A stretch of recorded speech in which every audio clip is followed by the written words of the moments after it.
TNI 24। मैं हूं वर्षा सिंह और अब बढ़ते हैं आज की खबर की ओर। यही आज का बंगाल 26 में बदलाव निश्चित करेगी। कल्याणी जनसभा से शासक दल को दी कड़ी चेतावनी। मिथुन दा ने राज्य में बदलाव का आह्वान करते हुए शासक दल पर तीखे हमले बोले। बीजेपी बंगा सांगठनिक जिले के तत्वाधान में कल्याणी विधानसभा के अलाईपुर में आयोजित परिवर्तन संकल्प जनसभा से उन्होंने राज्य की वर्तमान स्थिति पर एक के बाद एक कड़े बयान दिए। इस जनसभा में मुख्य अतिथि के रूप में मौजूद थे मिथुन चक्रवर्ती।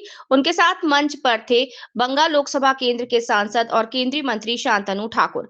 कल्याणी विधानसभा की विधायक अंबिका राय सहित बीजेपी के जिला नेतृत्व सभा के आसपास इलाके में जबरदस्त उत्साह देखने को मिला। अलाईपुर के स्कूल मैदान में आम लोगों की भारी भीड़ ने जगह भर दी। भाषण देते हुए मिथुन चक्रवर्ती ने कहा, पूरा बंगाल में हारमोनियम तोड़े जा रहे हैं और इधर बंगाल में सनातनी पर अत्याचार हो रहे हैं। उन्होंने दावा किया कि सनातनियों को जगाने पर क्या होता है आज ये कोलकाता के लोग देख चुके हैं। हांसखाली सामूहिक बलात्कार और हत्याकांड के मामले में उसी दिन रानाघाट तहसील अदालत द्वारा सजा सुनाए जाने का जिक्र करते हुए शासक दल पर कटाक्ष किए।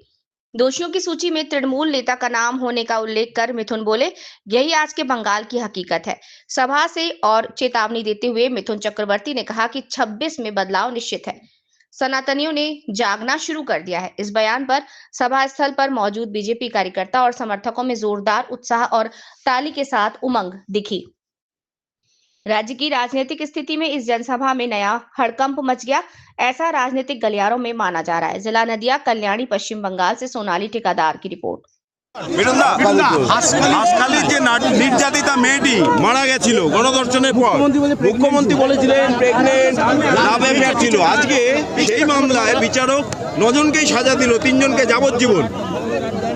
মানে যখন সাজা হয়ে গেছে বুঝতেই পাচ্ছেন সব মিথ্যা ছিল। সত্য তো বেরিয়ে গেছে এখন, কারণ 70 সাল সবাই হেরে যায়। কিন্তু বারবার এই ধরনের ঘটনা এবং এই যে অভিযুক্ত তৃণমূল নেতার ছেলে আমি সেটাই বলছি যে এ রাজ্যে কিছু নেই এখন, আর ভয় ধরে গেছে এখন।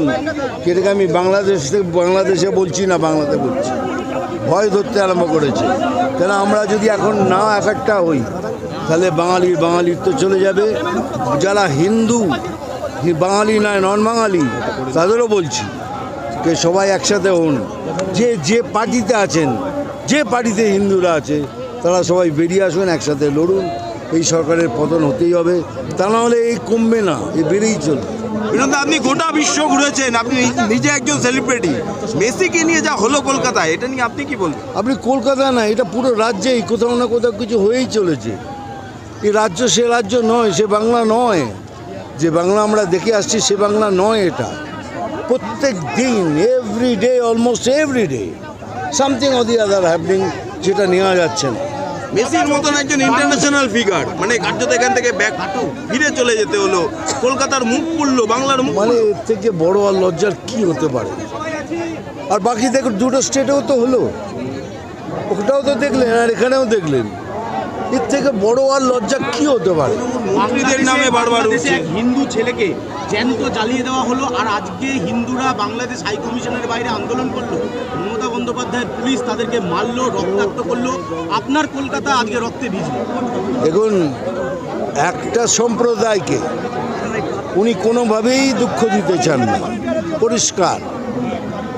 আমরা আবার বলছি, বিজেপি কিন্তু মুসলমানের বিরুদ্ধে নয়, ভারতীয় মুসলমান যারা ভারতকে ভালোবাসে তাদের বিরুদ্ধে নয়। কিন্তু যারা ভারতের বিরুদ্ধে, তাদের কথা বলছি, তাদের বিরুদ্ধে উনি কিছু বলতে রাজি নয়, উনি তাদের দুঃখ দিতে রাজি নয়।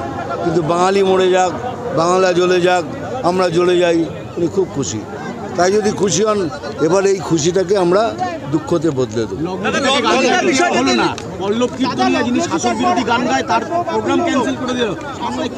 এই যে সেটাই তো বললাম, এটা কি বাংলাদেশ? ওখানে হারমোনিয়াম ভেঙে দিচ্ছে, এখানে মেয়েটাকে বলতে দিচ্ছে না। It's almost becoming the same. কিন্তু এটা আমি বলতে পারি আমার হয়ে, আমার গায়ের শরীরে এক বন্ধু রক্ত থাকলে হতে দেবো। এই বাংলাদেশ হবে না। চলো